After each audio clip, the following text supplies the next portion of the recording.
Ele a humilhou, chamou sua compaixão de inútil e a abandonou com os animais aleijados que desprezava. Anos depois, quando seu touro milionário estava à beira da morte, ele descobriu que a única salvação estava nas mãos da curandeira, que ele mesmo desprezou. A fazenda Vista Alegre já não fazia jus ao nome. Para Lúcia, a alegria havia se tornado uma memória desbotada, uma fotografia antiga guardada no fundo de uma gaveta empoeirada. O ar, antes preenchido pelo som familiar de um gado misto e pelo cacarejar despreocupado das galinhas, agora vibrava com uma tensão nova e metálica. Era o som da ambição de Heitor. Lúcia estava no pequeno curral dos fundos, o seu santuário particular. Com uma paciência infinita, limpava uma ferida na pata de uma cabra velha, a Estrela, que ficara cega de um dos olhos por causa de uma bicheira antiga. A cabra, que Heitor já havia condenado ao facão por 3 vezes, apoiava a cabeça no ombro de Lúcia, confiante, sentindo o toque gentil que conhecia desde que nascera. Ao lado dela, deitado sob o sol da manhã, estava Tripé, um vira-lata de pelo amarelado que perdera a pata traseira esquerda em uma armadilha de caça. Ele abanava o rabo em um ritmo lento e constante, os olhos fixos na mulher que o salvara. Estes eram os inúteis de Lúcia, como Heitor gostava de chamar. O seu prejuízo sentimental. Para ela, eram família. Heitor apareceu na porteira do curral, a sombra dele se projetando longa e dura sobre a cena. Ele não usava mais as botas gastas de fazendeiro, mas um par novo, de couro caro, que rangia a cada passo. Em suas mãos, não uma ferramenta de trabalho, mas uma revista de agronegócio com a foto de um touro musculoso na capa. De novo perdendo tempo com isso, Lúcia? A voz dele era cortante, desprovida de qualquer calor. Enquanto você brinca de veterinária com bicho que não vale o sal que come, eu estou planejando o nosso futuro. Lúcia terminou o curativo na cabra e se levantou, limpando as mãos no avental. Cuidar não é perder tempo, Heitor. É ter respeito pela vida que nos serve. Respeito não paga as contas, ele retrucou balançando a revista. Olhe para isso. Genética de ponta. Gado, Nelore, pó. Isso sim é futuro. Lucratividade. Eu já vendi nosso rebanho misto. O dinheiro vai ser a entrada para as primeiras matrizes de elite. Vamos transformar a Vista Alegre numa potência. Você vendeu nosso gado? Ela perguntou, a voz baixa, sentindo um frio no estômago. Sem me consultar? Consultar para quê? Para você me pedir para manter a mimosa que não dá mais cria? Ou o bezerro que nasceu com a perna torta? Ele zombou. Acabou a era do sentimentalismo, Lúcia. Agora é negócio. Ou você entra na linha ou fica para trás.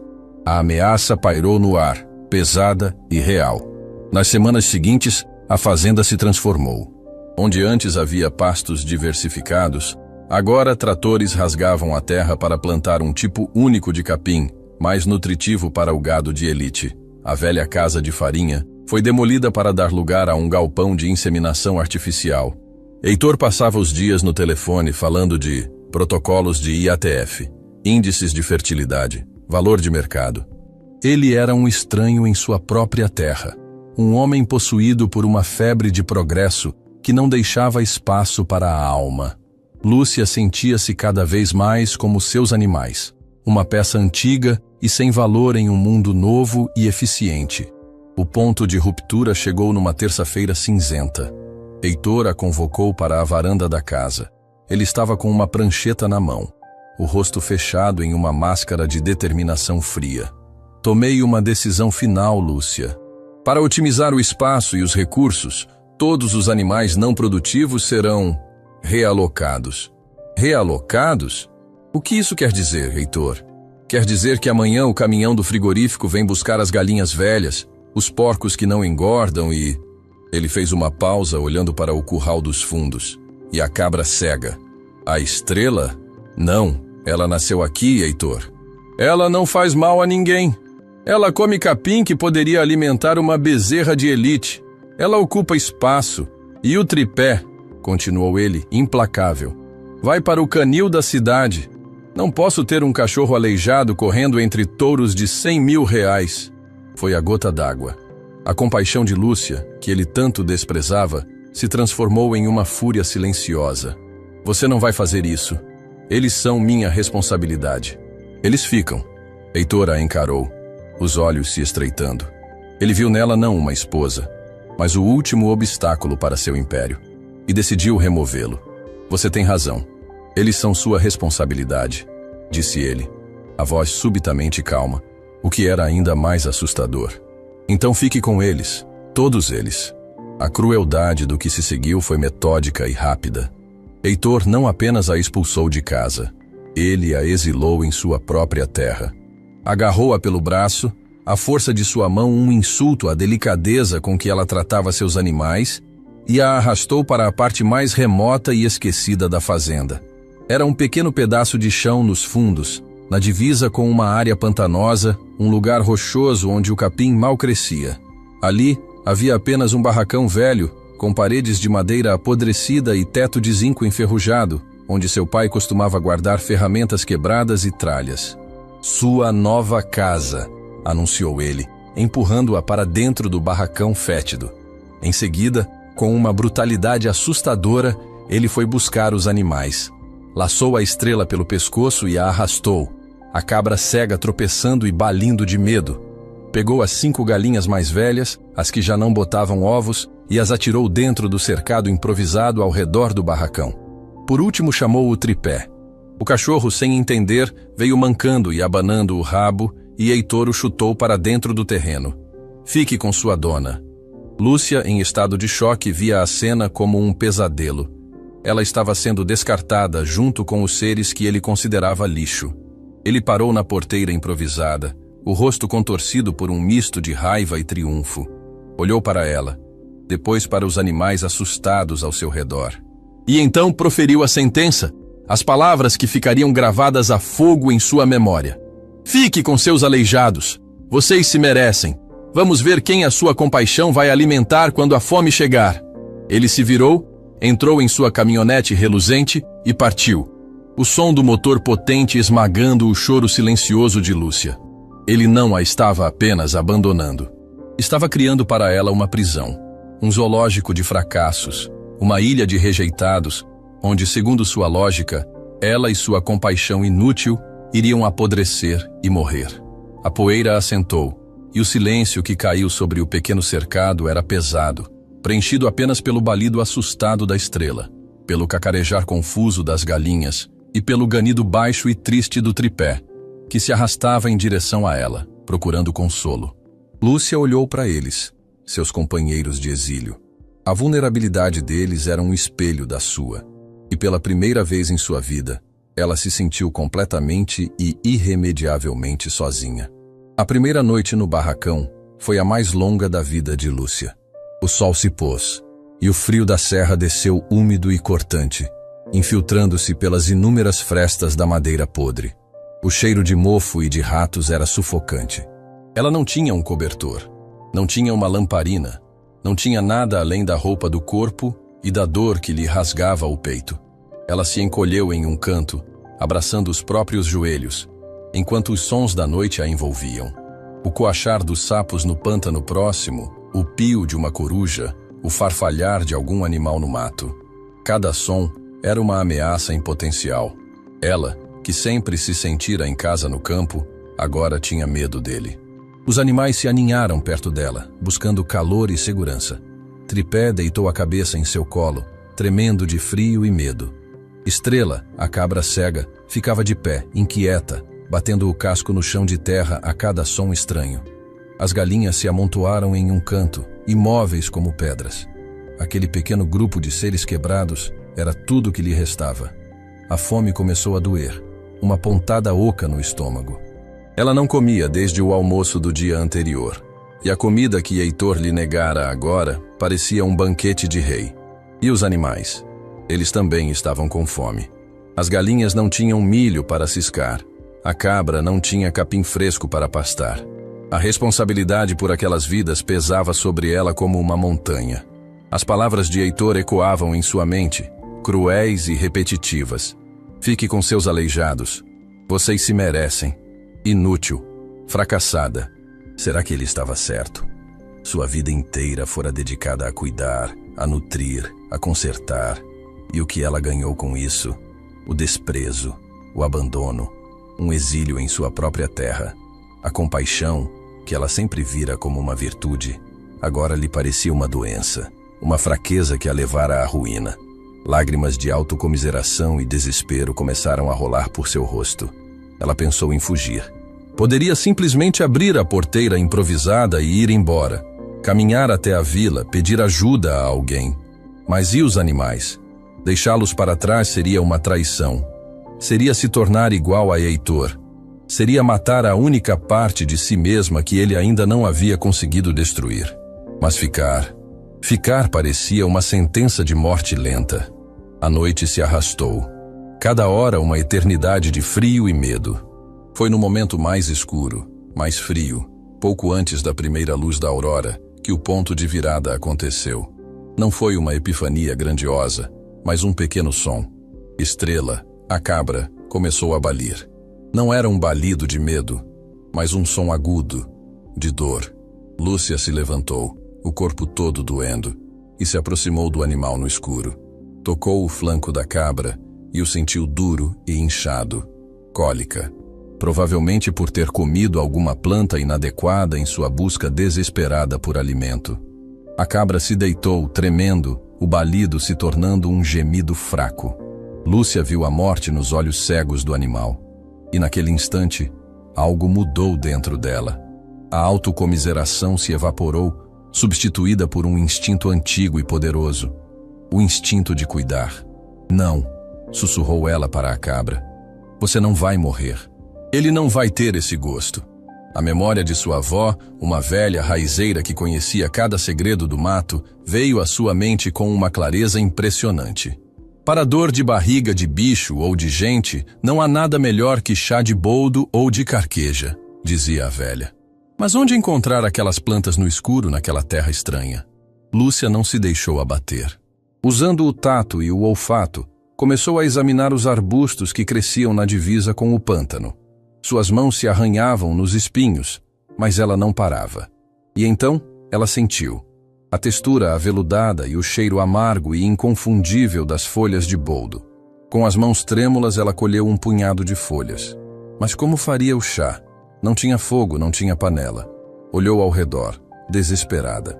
Seu olhar caiu sobre uma poça de água barrenta que se formara perto da cerca do pântano, e depois para as pedras espalhadas pelo terreno.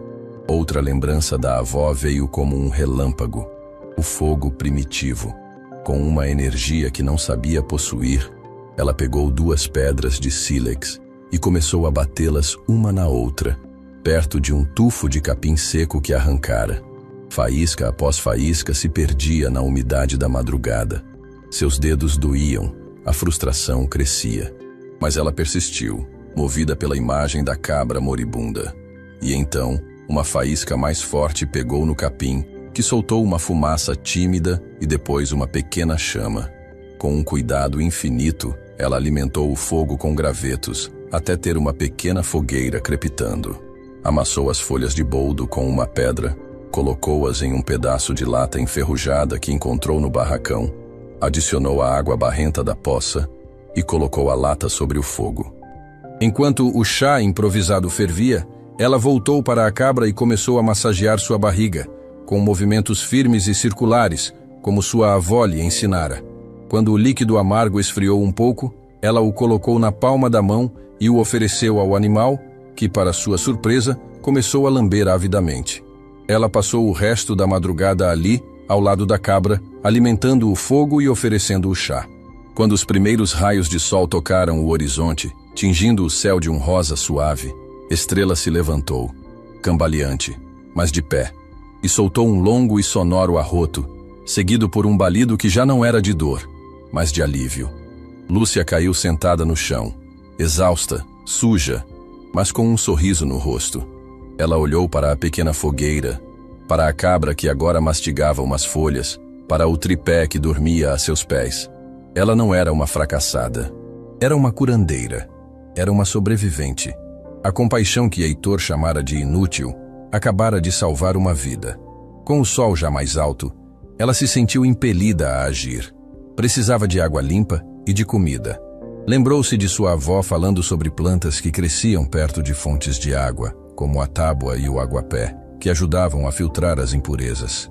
Decidiu explorar a área pantanosa, um lugar que sempre a assustara, mas que agora parecia uma farmácia a céu aberto. Com um pedaço de pau como bengala, ela se embrenhou na vegetação úmida.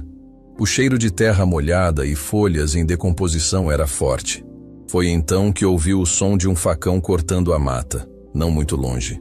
Seu primeiro instinto foi se esconder, mas a coragem recém-descoberta a fez continuar.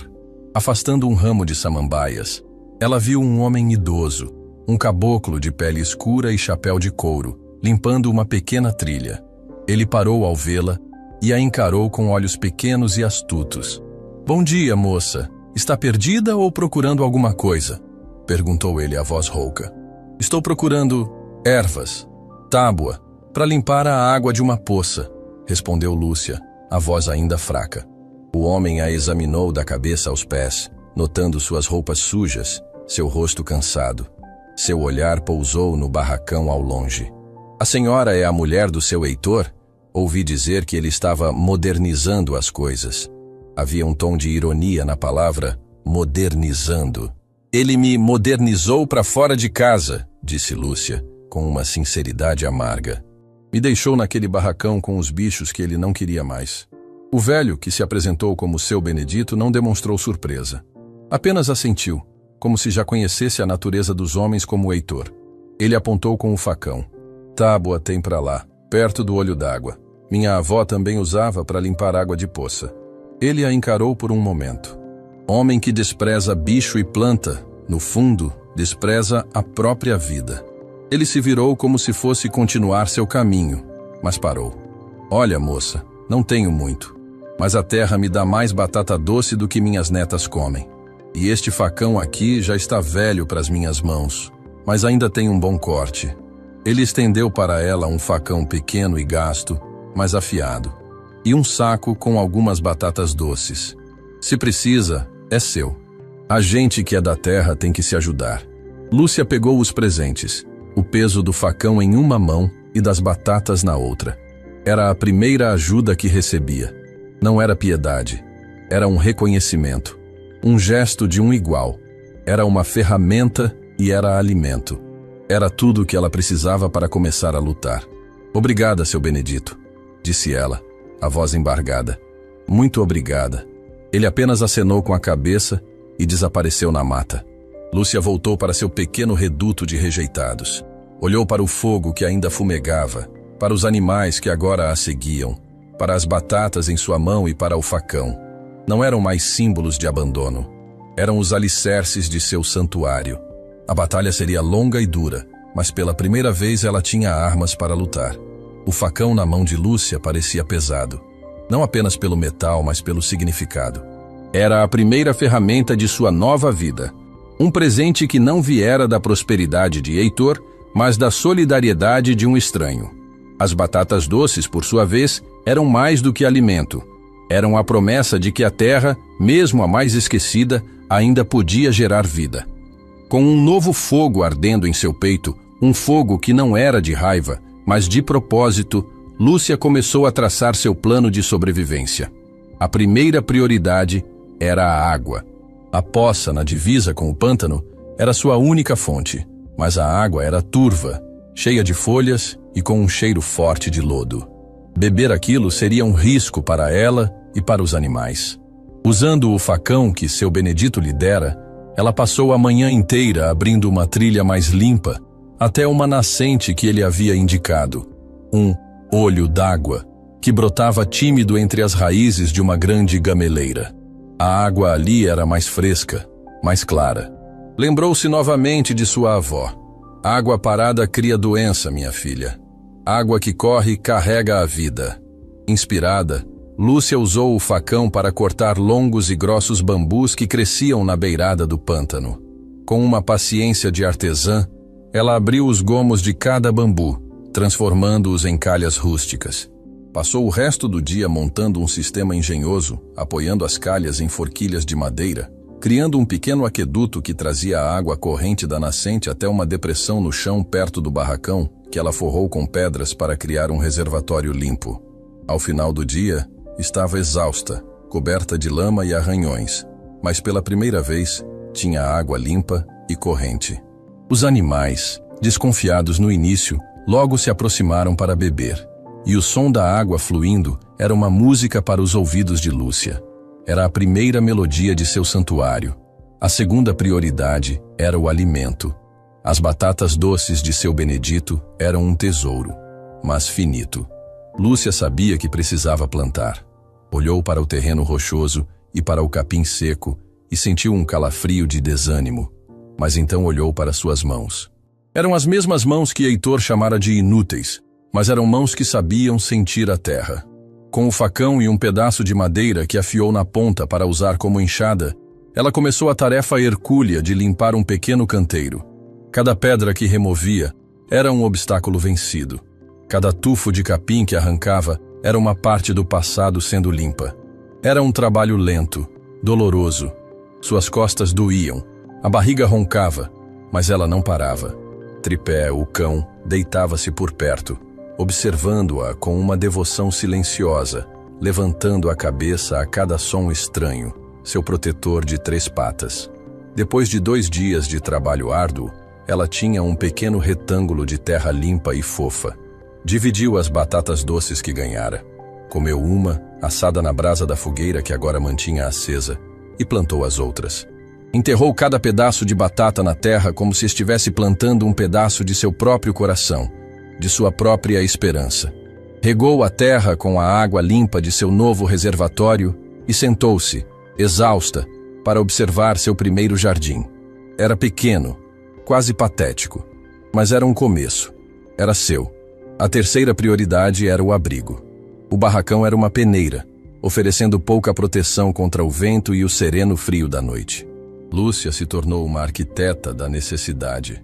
Usando o facão, cortou galhos flexíveis de um salgueiro próximo e os entrelaçou nas frestas das paredes de madeira, criando um trançado que barrava grande parte do vento. Com as folhas largas de bananeira brava, que eram abundantes na área úmida, ela as sobrepôs no teto de zinco, prendendo-as com cipós, criando uma camada extra de isolamento. O barracão não virou um palácio, mas se tornou um refúgio um pouco mais quente, um pouco mais seguro. Sua vida encontrou um novo ritmo, ditado pelo sol e pelas necessidades de sua pequena e incomum família. Acordava antes do amanhecer, verificava os animais, cuidava do fogo, alimentava a estrela, a cabra, com os brotos mais tenros que encontrava. Dava os restos de sua parca refeição para Tripé e para as galinhas. Depois, passava horas trabalhando na terra, expandindo a horta ou forrageando na mata. Seu Benedito, que aparecia de vez em quando para ver seu progresso, lhe ensinara a reconhecer outras plantas comestíveis. O maxixe do mato, a beldroega, as folhas da vinagreira. O santuário de Lúcia, nascido do desprezo, começava a tomar forma. E como se a notícia se espalhasse por uma rede invisível, outro rejeitado encontrou o caminho até lá. Numa tarde, enquanto capinava sua horta, Lúcia ouviu um barulho vindo da propriedade vizinha, a de Heitor. Eram os gritos de um homem e o grunhido agudo e desesperado de um porco. Curiosa e apreensiva, ela se aproximou da cerca de arame farpado que dividia as terras. Viu um dos novos peões de Heitor tentando laçar um porquinho pequeno, o menor de uma ninhada que acabara de nascer. "Esse desgraçado não vai vingar!" gritava o peão. "É o refúgio da ninhada." O patrão mandou dar fim nisso antes que gaste ração à toa. O coração de Lúcia se apertou. O porquinho era minúsculo, fraco, e tremia de medo. Sem pensar 2 vezes, ela chamou o peão. "Moço, não faz isso! Me dá ele!" O peão a olhou surpreso e um pouco zombeteiro. "A senhora? Vai fazer o que com esse fiapo de porco?" "Ele vai morrer de qualquer jeito." "Isso é problema meu", respondeu Lúcia, a voz firme. "Eu fico com ele." O peão deu de ombros como se não fizesse diferença. Desamarrou o porquinho e o empurrou por baixo da cerca. O pequeno animal correu e se escondeu atrás das pernas de Lúcia, tremendo. A chegada do porquinho, que ela batizou de Guri, trouxe um novo desafio. Ele era fraco demais para comer os mesmos alimentos que os outros. Lúcia precisava de algo mais nutritivo. Novamente, as lições de sua avó vieram em seu socorro. Ela se lembrou de uma receita de lavagem enriquecida, uma mistura de folhas de mandioca cozidas para remover o veneno, farelo de milho e raízes de taro, tudo amassado até virar uma pasta. O problema era o milho. Ela ainda não o tinha. Foi então que se lembrou da sugestão de seu Benedito. Com o coração apertado de ansiedade, preparou uma pequena cesta com as melhores ervas medicinais que havia coletado. Folhas de boldo, de carqueja, cascas de angico. Eram plantas que ela sabia que tinham valor para chás e remédios caseiros. Com Guri, o porquinho, enrolado em um pano e metido em um bornal, ela fez a longa caminhada até a venda de seu Antenor, o pequeno armazém de secos e molhados que ficava na beira da estrada principal. A viagem foi seu primeiro contato com o mundo exterior desde o abandono. O medo do julgamento era real. E se rissem dela? E se a chamassem de louca, a mulher que vivia num barracão com bichos aleijados? Chegando na venda, um lugar pequeno e escuro que cheirava a fumo de rolo e querosene, ela encontrou seu Antenor atrás do balcão.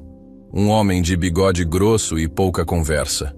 "Bom dia, seu Antenor", disse ela, a voz tímida. Eu trouxe umas ervas para trocar. Coisa boa, para chá." Antenor olhou para a cesta com ceticismo. Ele pegou um ramo de carqueja, cheirou, examinou. Parece boa mesmo. O que a senhora quer em troca?" "Um pouco de fubá e sal", respondeu Lúcia. Enquanto ele pesava o fubá, Guri começou a se mexer e a grunhir dentro do bornal. Antenor arqueou as sobrancelhas. "Que barulho é esse aí?" Lúcia, sem graça, mostrou o porquinho. "É o Guri, o refúgio da ninhada do meu ex-marido. Estou tentando criar." Antenor olhou para o porquinho, depois para Lúcia. Seu rosto carrancudo se suavizou por um instante. Ele terminou de pesar o fubá, acrescentou um punhado extra, um saquinho de sal e, para surpresa de Lúcia, uma pequena cuia de banha de porco. "Toma, mistura uma colher dessa na lavagem dele. Ajuda a engordar." Ele não aceitou as ervas como pagamento. Empurrou-as de volta para ela. "Leva. Considere um crédito. Quando tiver um queijo de cabra ou uns ovos, a gente acerta as contas." Aquele gesto de confiança de um homem que mal a conhecia encheu os olhos de Lúcia de lágrimas. Ela agradeceu e saiu da venda sentindo-se mais forte, mais vista. No caminho de volta, passou em frente à entrada principal da fazenda Vista Alegre. Um caminhão enorme com a nova marca de Heitor pintada na lateral. Fazenda Vista Alegre, genética de elite, estava estacionado. O motorista conversava com seu Antenor, que saíra para a porta da venda. "O negócio do seu Heitor tá de vento em popa, né?" dizia o motorista. "Comprou as vacas mais caras da feira de gado da capital." "É o que dizem", respondeu Antenor, o tom neutro. "Mas ouvi também que ele anda se queixando. Pagou uma fortuna por umas novilhas prenhas, e a primeira cria que nasceu essa semana, um bezerro, nasceu fraco. Não quer pegar o peito da mãe, não responde às vitaminas. O patrão tá uma fera." Lúcia ouviu a conversa de longe, o coração batendo mais forte. O mundo de Heitor, tão perfeito e caro, também tinha suas falhas. O mundo dele, baseado em genética comprada e lucratividade, também enfrentava a fragilidade da vida, algo que ele não podia controlar com dinheiro. Ela continuou seu caminho, apertando o saco de fubá contra o peito. A ideia que havia brotado em sua mente no dia anterior começou a criar raízes. E se o conhecimento que ele desprezava, o conhecimento de sua avó sobre ervas e cuidados, fosse a única coisa capaz de resolver um problema que o dinheiro e a genética de elite dele não conseguiam? A semente da ironia do destino estava plantada. De volta ao seu santuário, ela preparou a pasta nutritiva para Guri, que comeu com uma avidez desesperada. Enquanto observava o porquinho se alimentar, ela olhou para sua pequena família de rejeitados. O cão de 3 patas, a cabra cega, as galinhas velhas e agora o porco refúgio. Todos ali, vivos e se fortalecendo sob seus cuidados. O barracão ainda era precário, a horta ainda era pequena, mas ali, naquele pedaço de terra esquecido, Lúcia não estava apenas sobrevivendo. estava cultivando um tipo diferente de riqueza, um tipo diferente de força. E ela tinha a intuição de que, em breve, o mundo de Heitor, com toda a sua riqueza e arrogância, iria precisar desesperadamente do lixo que ele havia jogado fora. A chegada de Guri, o porquinho refúgio e o sucesso da primeira troca na venda de seu antenor marcaram uma virada sutil, mas poderosa, na vida de Lúcia. Ela não era mais apenas uma sobrevivente reagindo ao desastre. Estava se tornando uma gestora de seu pequeno ecossistema, uma alquimista que transformava o desprezo em sustento. O facão dado por seu Benedito tornou-se uma extensão de seu braço, e com ele, ela guerreava diariamente contra a esterilidade que Heitor havia lhe imposto. O pequeno canteiro de batatas doces, que fora sua primeira vitória, floresceu. Ela aprendeu o ciclo da terra, a rotação de culturas que sua avó tanto pregava. Onde colhia as batatas, plantava o milho que conseguira na troca com seu antenor. A terra, antes dura e pedregosa, começou a amolecer sob seus cuidados constantes, enriquecida com o esterco dos animais e a compostagem de folhas que ela aprendera a fazer. O pântano, que antes era uma fonte de medo, tornou-se seu maior aliado. Dele, ela extraía a água, as plantas medicinais, a matéria orgânica. A natureza, que na lógica de Heitor era um obstáculo a ser dominado, era para Lúcia uma parceira a ser compreendida. Seu santuário de rejeitados crescia em saúde e vigor. Estrela, a cabra cega, com uma dieta rica em brotos e folhas nutritivas, começou a produzir um leite grosso e cremoso. Não era muito, apenas o suficiente para alimentar o pequeno guri e às vezes para Lúcia tomar em uma caneca, mas era um leite que tinha o sabor da resiliência. Tripé, o cão, com sua ferida agora completamente cicatrizada graças às pomadas de ervas que Lúcia preparava, era um guardião vigilante e incansável. As velhas galinhas, ciscando em terra rica e comendo restos de vegetais, começaram a botar ovos. Eram ovos pequenos, de casca fina, mas eram ovos. Cada um que Lúcia encontrava no ninho improvisado era um tesouro, uma prova de que a vida, mesmo a mais desgastada, ainda podia ser produtiva quando tratada com dignidade. A fama de Lúcia, no entanto, começou a se espalhar de uma forma que ela não previa. Não era a fama da mulher abandonada, a coitada do barracão. Era a fama da curandeira de animais. O primeiro a procurá-la foi um vizinho distante, um homem chamado Laerte, cuja bezerra sofria de uma tosse persistente que a impedia de mamar direito. O veterinário da cidade havia receitado injeções caras que não surtiam efeito. «Dona Lúcia», disse ele, parando na porteira de seu cercado, o chapéu na mão em sinal de respeito. «Seu antenor da venda me disse que a senhora tem mão boa e entende de remédio do mato. Eu não sei mais o que fazer com a minha bezerrinha». Lúcia sentiu uma pontada de nervosismo. Uma coisa era cuidar de seus próprios bichos. Outra era assumir a responsabilidade por um animal de outra pessoa. Mas ao ver o desespero nos olhos do homem, sua compaixão falou mais alto. Ela foi com ele até sua propriedade. Examinou a bezerra, ouviu sua respiração ruidosa, sentiu seu pelo sem vida. Lembrou-se de sua avó tratando gogo em galinhas e tosse em cabritos com o vapor de certas ervas. «O senhor tem um caldeirão grande e folhas de eucalipto?» perguntou ela. Seguindo suas instruções, eles ferveram uma grande quantidade de folhas de eucalipto, angico e mastruz. Cobriram a cabeça da bezerra com um saco de estopa e a fizeram inalar o vapor aromático e medicinal por vários minutos. Lúcia repetiu o processo por 3 dias seguidos. Na manhã do 4º dia, a tosse da bezerra havia desaparecido e ela mamava com uma força que o dono não via há semanas. Laerte, maravilhado, quis pagá-la. Lúcia recusou o dinheiro. «O conhecimento da natureza não se vende, se compartilha», disse ela, repetindo uma frase de sua avó. «Mas eu aceito um saco de milho para as minhas galinhas, e se o senhor puder, uma ajuda para reforçar o teto do meu barracão antes que a chuva de verão chegue». O vizinho não só lhe deu 3 sacos de milho, como passou um dia inteiro com seu filho, ajudando-a a consertar o telhado, trocando o zinco enferrujado por telhas de barro que ele tinha sobrando. A notícia do milagre da bezerra se espalhou ainda mais. A mulher que vivia com os bichos aleijados não era uma louca, era uma sábia.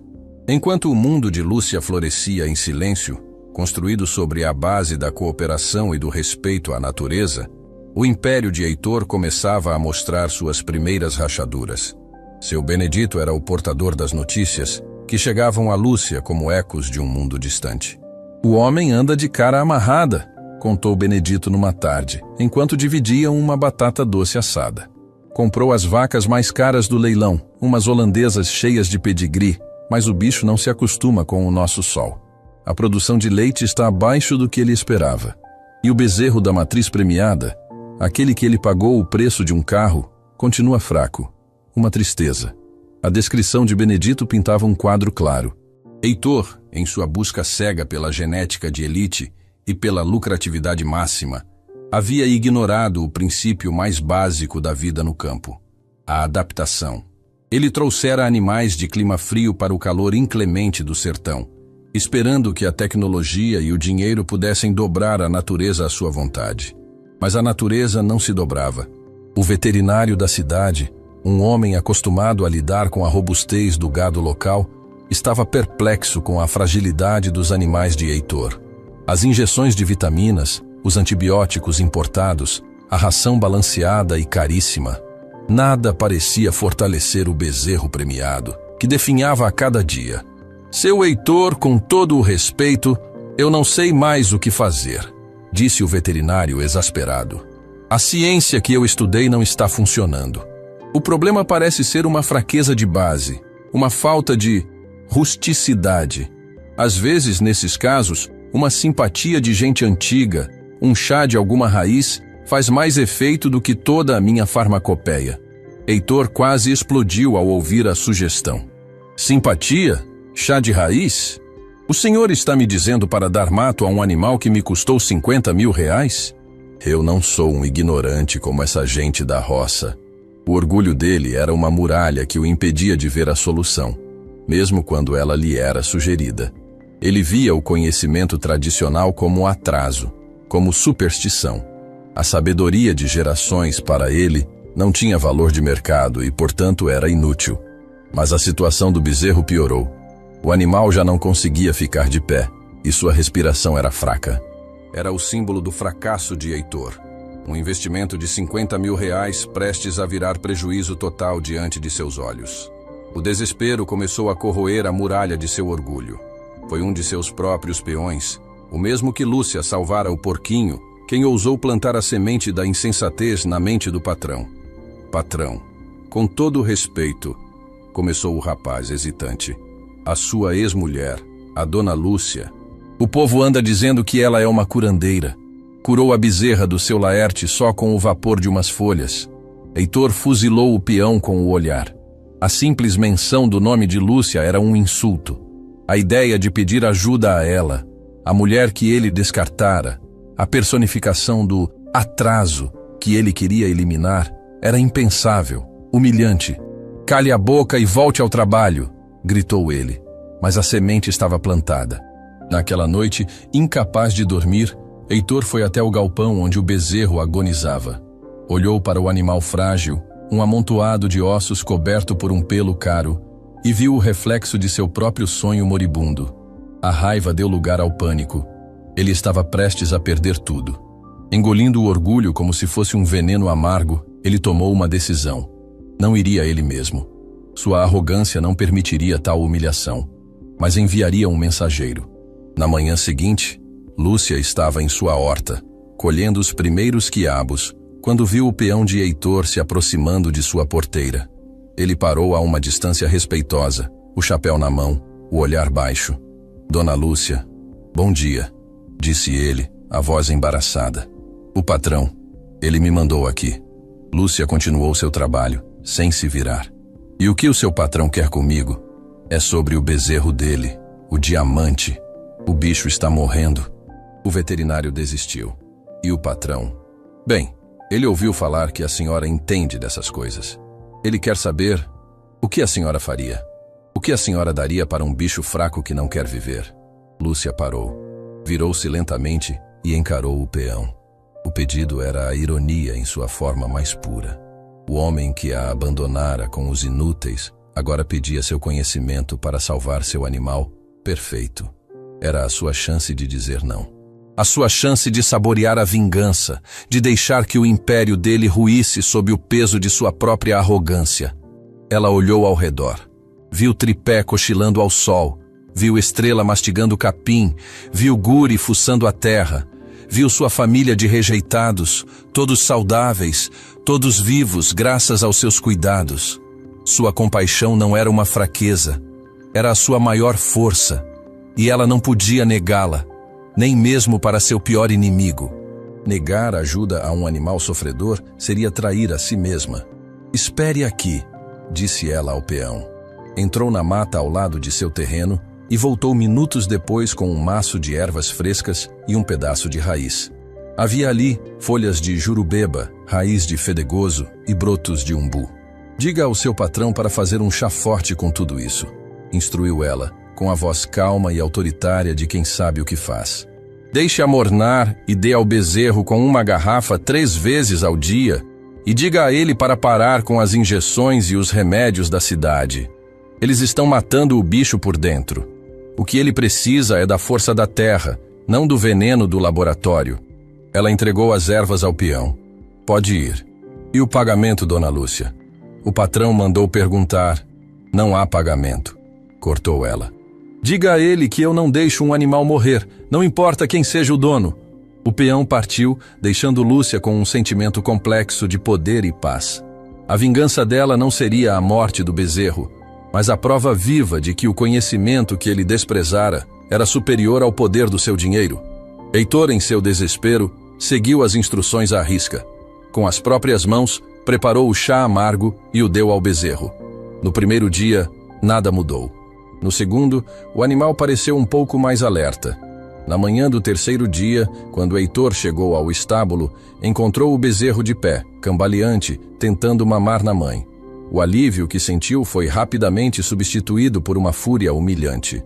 Ela conseguira.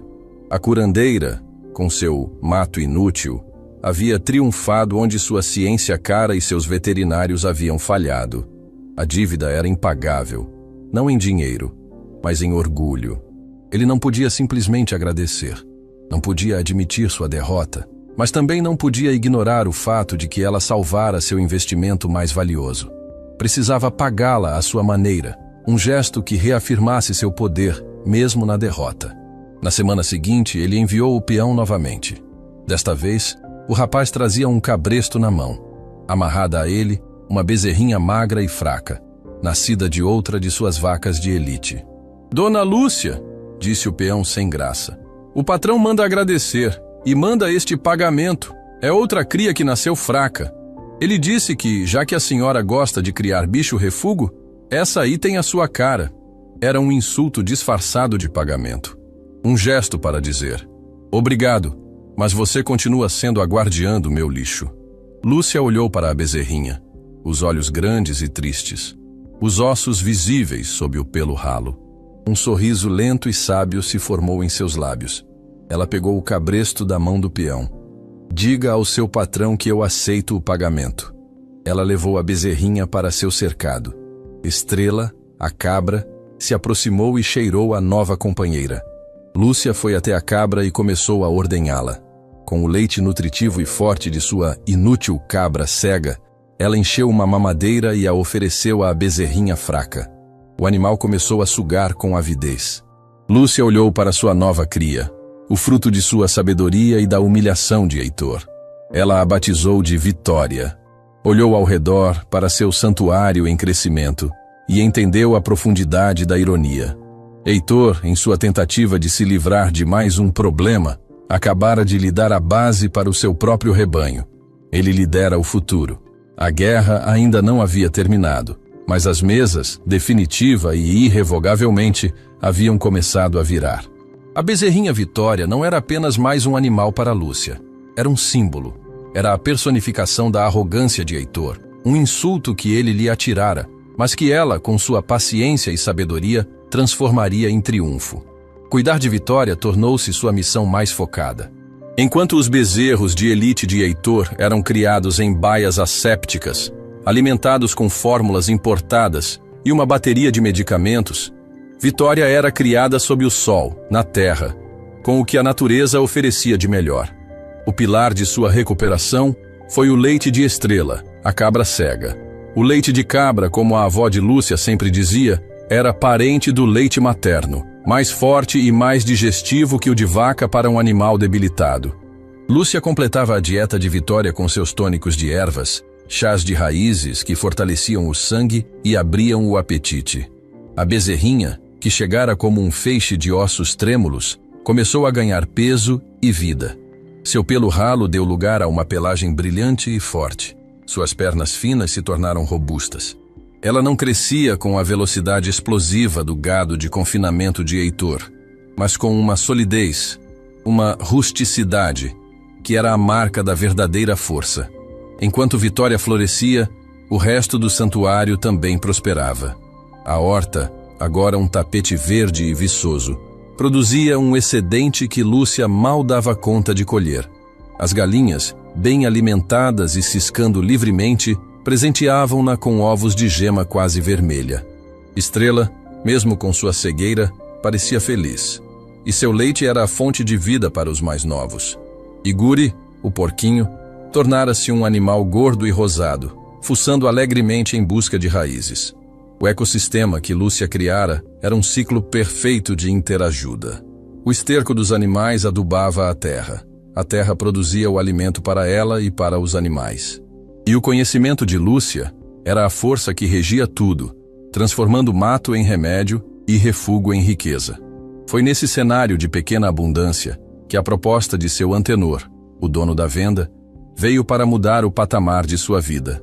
Dona Lúcia, disse ele numa tarde em que fora visitá-la, trazendo um saco de sal como presente. O povo da vila me pergunta todo dia se não tenho queijo fresco de cabra, desses de verdade. E ovo caipira, de galinha que come milho e não só ração. O que a senhora tem aqui é ouro. Se a senhora fizer, eu garanto a venda. A gente racha o lucro no meio, como gente honesta. A ideia acendeu uma nova chama em Lúcia. Produzir para vender. Transformar seu pequeno excedente em uma fonte de renda. Ela nunca se vira como uma mulher de negócios, mas a necessidade e a oportunidade a empurravam para frente. Lembrou-se de observar sua avó fazendo queijo. O processo era uma dança de temperaturas, de tempo, de paciência. Ela não tinha as formas de madeira nem o termômetro da avó, mas tinha a memória em suas mãos.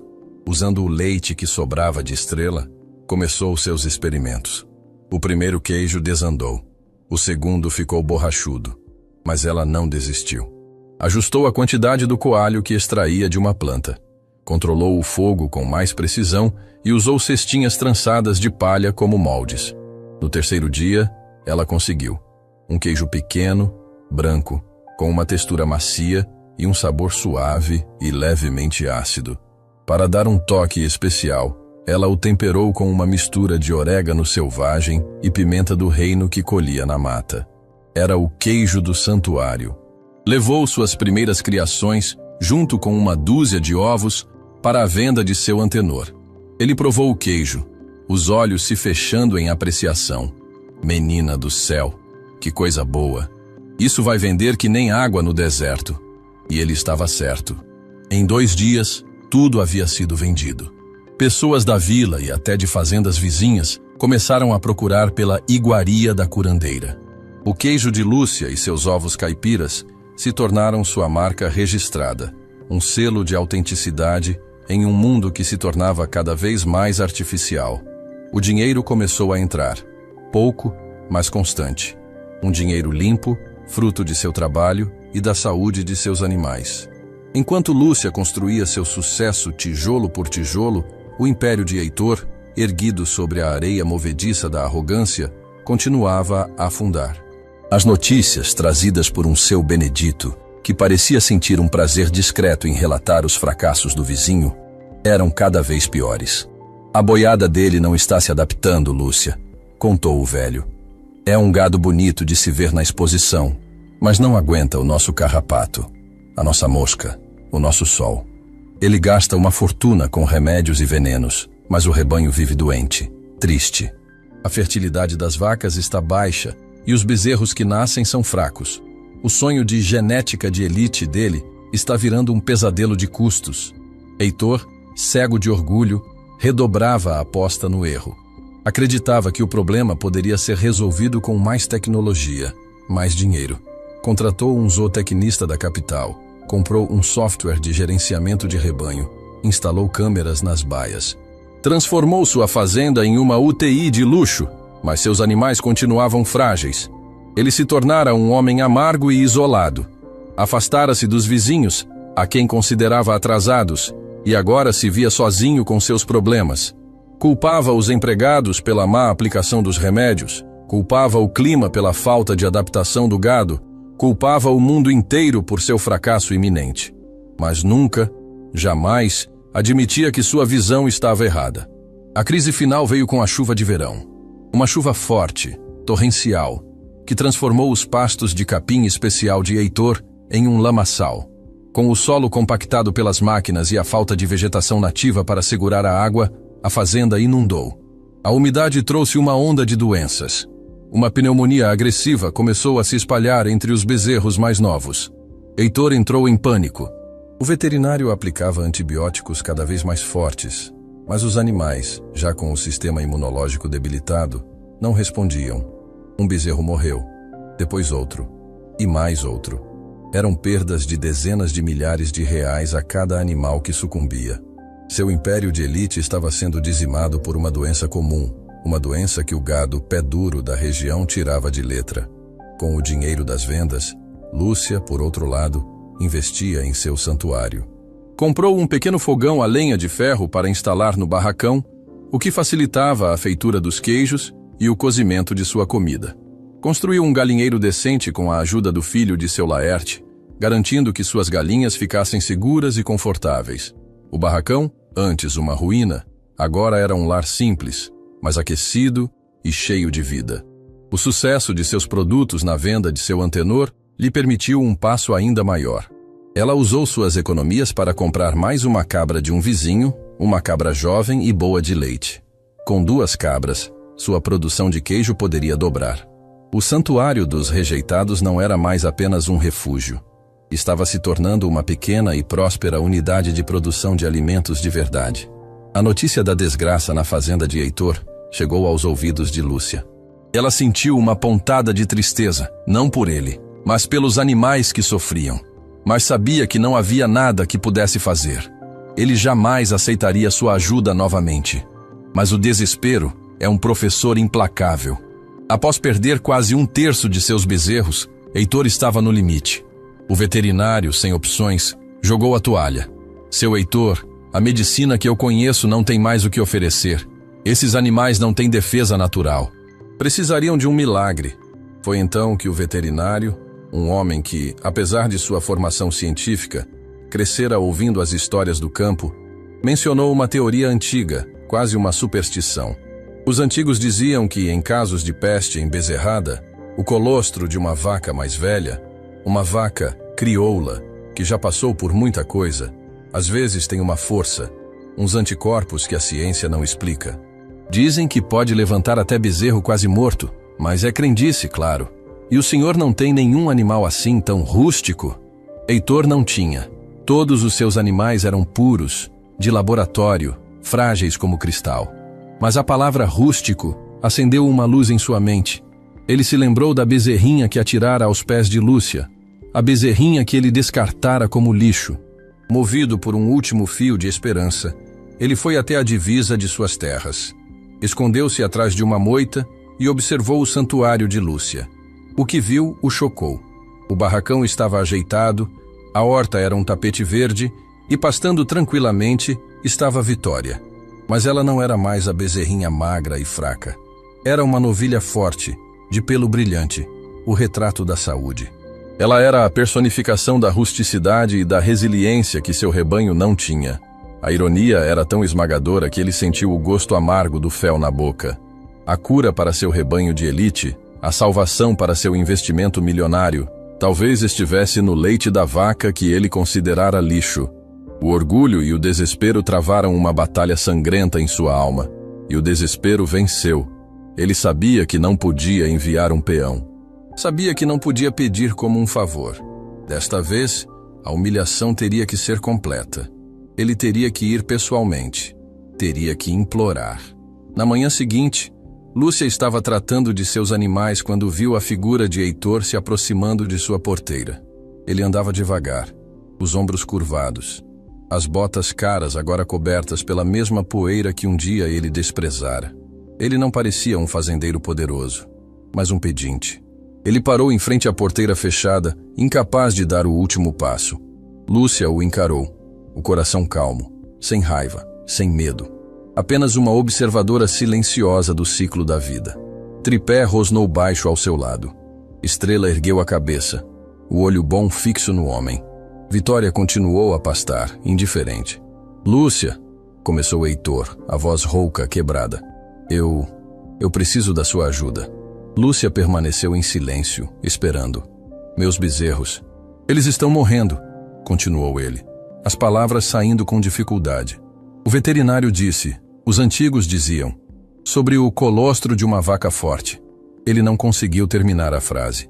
A humilhação era grande demais. O leite da rejeitada, completou Lúcia, a voz sem emoção. Você veio pedir o leite da vaca que você jogou fora. Heitor não conseguiu responder. Apenas assentiu, os olhos fixos no chão. O grande fazendeiro, o homem da genética de elite, estava ali, na porta do santuário dos rejeitados, implorando pelo mais humilde e poderoso dos remédios. O leite da resiliência, o leite da compaixão. Aquele era o verdadeiro preço de seu orgulho. E o poder de conceder ou negar a salvação estava, agora, inteiramente nas mãos da mulher que ele tentara destruir. O silêncio que se instalou na porteira do santuário dos rejeitados era mais pesado que o calor do meio-dia. Heitor estava ali, em pé, mas sua postura era a de um homem de joelhos. O grande fazendeiro da genética de elite, o homem que media o valor da vida em arrobas e reais, estava reduzido a um pedinte, implorando pela sabedoria que ele mesmo havia rotulado como lixo. Lúcia o observava do outro lado da cerca, o coração batendo em um ritmo calmo e firme. O medo havia desaparecido há muito tempo, e a raiva se dissolvera como sal na água. O que restava era uma clareza fria e uma força que ela não sabia que possuía. Tripé, o cão, postou-se ao seu lado, não com a agressividade de um cão de guarda, mas com a presença sólida de um guardião. Um rosnado baixo e profundo vibrou em seu peito, um aviso silencioso. Vitória, a novilha que era o objeto daquela súplica desesperada, pastava tranquilamente a poucos metros, alheia ao drama que protagonizava. O leite da rejeitada, repetiu Lúcia, a voz sem inflexão, fazendo com que as palavras que ela mesma dissera ecoassem entre eles com um peso esmagador. Você vem à minha casa depois de tudo para pedir o leite da vaca que você me deu como insulto. Heitor encolheu os ombros. A máscara de arrogância havia se desfeito, revelando o rosto de um homem apavorado pela ruína. Lúcia, eu não tenho outra saída. Meus animais estão morrendo. O veterinário não pode fazer nada. Eu sei o que eu te fiz. Eu fui um animal, pior que qualquer um desses que você cuida com tanto carinho. Ele gesticulou para o santuário próspero. Olhe para isso. Tudo que você toca, vive. E tudo que eu toquei, com todo o meu dinheiro e minha ciência, está virando pó. A confissão era a mais pura e humilhante que ele poderia fazer. Era a admissão de que o mundo dele, construído sobre o desprezo pelos valores dela, era uma farsa frágil. E por que eu deveria te ajudar, Heitor? Perguntou Lúcia. A pergunta não era um desafio, mas uma necessidade. Ela precisava ouvi-lo dizer. Por que eu deveria estender a mão para o homem que me deixou neste mesmo lugar para morrer de fome e de sede? Porque você é melhor do que eu, ele sussurrou, as palavras quase inaudíveis. Porque a sua compaixão, a mesma que eu chamei de fraqueza, é a única coisa que pode me salvar agora. Eu não peço por mim. Peço pelos animais que estão sofrendo por minha culpa, por minha teimosia. Eu te imploro, Lúcia. O que você quer? Dinheiro? Eu pago o que você pedir. A oferta de dinheiro foi o último espasmo de seu antigo eu. A crença de que tudo no mundo tinha um preço. E foi ali que Lúcia soube exatamente o que faria. O leite da vitória não tem preço, Heitor. E o conhecimento que minha avó me deixou também não, disse ela, a voz ganhando a autoridade de uma matriarca. Eu vou ajudar os seus animais, porque a minha compaixão não escolhe o dono do bicho que sofre. Mas não será de graça. Heitor assentiu avidamente. Qualquer coisa. Diga o seu preço. Lúcia olhou ao redor, para a terra que ela havia revirado com as próprias mãos, para o barracão que transformara em lar, para os animais que eram sua família. Eu não quero o seu dinheiro. Ele não me interessa. Mas eu quero a minha paz. Quero a segurança de que você nunca mais poderá me ameaçar ou tentar tirar de mim o que eu construí. Ela o encarou, os olhos firmes. Eu quero a escritura deste pedaço de terra, este lixo que você me deu. Quero o papel passado, no meu nome. Em troca da minha ajuda, você me dará a minha liberdade definitiva. A exigência o atingiu como um raio. Era uma troca impensável. A terra, mesmo aquele pedaço esquecido, ainda era parte de seu patrimônio, um símbolo de seu poder como proprietário. Entregá-la seria a capitulação final, mas ao olhar para o rosto de Lúcia, ele viu que não havia espaço para negociação, e ao pensar nos bezerros morrendo em suas baias, ele soube que não tinha escolha. Feito, disse ele, a voz rouca, a terra é sua. No dia seguinte, a cena no pequeno cartório da vila foi o assunto da semana. Heitor e Lúcia, lado a lado, assinando os papéis de transferência. Ele, de cabeça baixa, evitando os olhares curiosos. Ela, com a postura ereta de uma rainha, assinando seu nome com uma caligrafia firme que aprendera na escola e que nunca pensou que usaria para assinar um documento tão importante. Ao sair do cartório com a escritura em mãos, Lúcia sentiu o chão sob seus pés mais firme do que nunca. Era seu, de fato e de direito. Fiel à sua palavra, ela começou o trabalho de cura na fazenda de Heitor. A cena era um estudo em contrastes. Lúcia, com seus pés descalços e suas roupas simples, caminhou pelas instalações de Heitor, um ambiente de aço inoxidável, concreto e cercas elétricas. O cheiro não era de pasto e terra, mas de desinfetante e desespero. Ela não apenas entregou o colostro de Vitória, que os peões de Heitor vieram buscar com um respeito quase religioso. Ela diagnosticou o problema em sua raiz. Seus animais não estão apenas doentes, Heitor. Eles estão tristes, disse ela, ao observar uma bezerra apática em uma baia individual. Eles não veem o sol, não sentem a terra, vivem sob luz artificial, comem uma ração que não tem o gosto de nada. O corpo deles sente falta da vida. Sob suas ordens, e sob o olhar incrédulo do veterinário e de um Heitor agora silencioso e submisso, a rotina da fazenda mudou. Lúcia ordenou que os bezerros doentes fossem levados para um piquete de grama, para tomar sol. Preparou um tônico poderoso com o colostro de Vitória, misturado a um chá de cascas de angico e folhas de goiabeira, para fortalecer o sistema imunológico deles. Ensinou os peões a fazerem uma forragem com capim fresco e melaço para abrir o apetite dos animais. Ela andava pela fazenda de Heitor não como uma inimiga, mas como uma mestra. Os peões, que antes talvez rissem dela pelas costas, agora a seguiam com atenção, absorvendo cada conselho, cada receita. Eles viam a forma como ela tocava os animais, como falava com eles, e reconheciam uma sabedoria que a ciência de seu patrão havia esquecido. E o milagre aconteceu. Lentamente, mas de forma constante, os bezerros começaram a reagir. A febre cedeu, a tosse diminuiu. Eles começaram a se alimentar com mais vigor. Em 2 semanas, a mortalidade havia cessado, e os animais que estavam à beira da morte agora se reerguiam, cambaleantes, mas vivos. Lúcia, com sua sabedoria inútil, havia feito o que uma fortuna em tecnologia não conseguira. Ela salvou o rebanho de Heitor, mas no processo salvou muito mais. Ela se tornou uma lenda na região. Fazendeiros de todos os tamanhos, anticéticos, começaram a procurá-la, pedindo conselhos. Eles queriam saber sobre seus chás, suas pomadas, seu jeito de criar. A curandeira de animais havia se tornado uma consultora. Com a escritura da terra em mãos e uma reputação que agora a precedia, o santuário dos rejeitados floresceu de uma forma que Lúcia jamais sonhara. O sucesso de seu queijo e de seus ovos na venda de seu antenor atraiu a atenção de um pequeno empório de produtos orgânicos da capital, que passou a fazer encomendas semanais. Com o dinheiro, ela investiu. Construiu um estábulo decente para Vitória e seus futuros descendentes. Ampliou o galinheiro.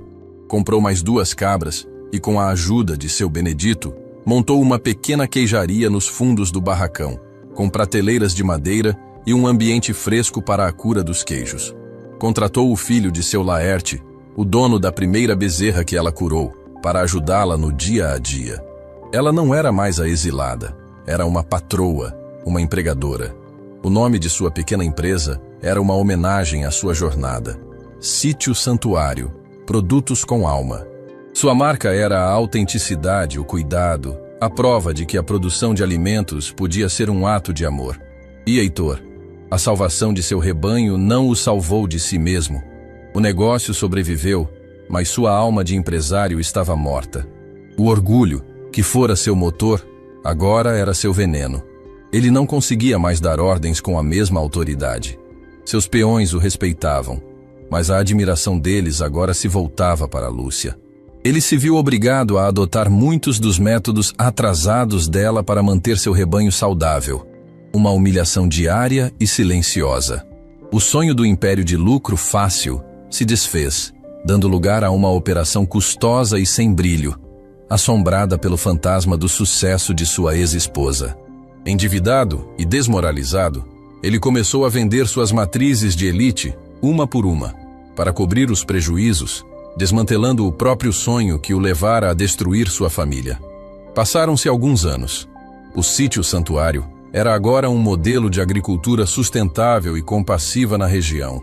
Lúcia havia construído uma casa de tijolos simples, mas confortável, no lugar do barracão. A horta era vasta, e seu pequeno rebanho de gado, descendente de Vitória, era conhecido pela robustez e saúde. Numa tarde de domingo, ela organizou um dia de campo, convidando os pequenos produtores da região para compartilhar suas técnicas de manejo de solo e saúde animal. A propriedade estava cheia de gente, de risadas, de troca de conhecimentos. Uma equipe de reportagem de uma emissora de TV regional estava lá, gravando uma matéria sobre a história da mulher que se tornara um ícone da agricultura familiar. No meio do evento, ela viu uma figura solitária parada perto da antiga porteira. Era Heitor.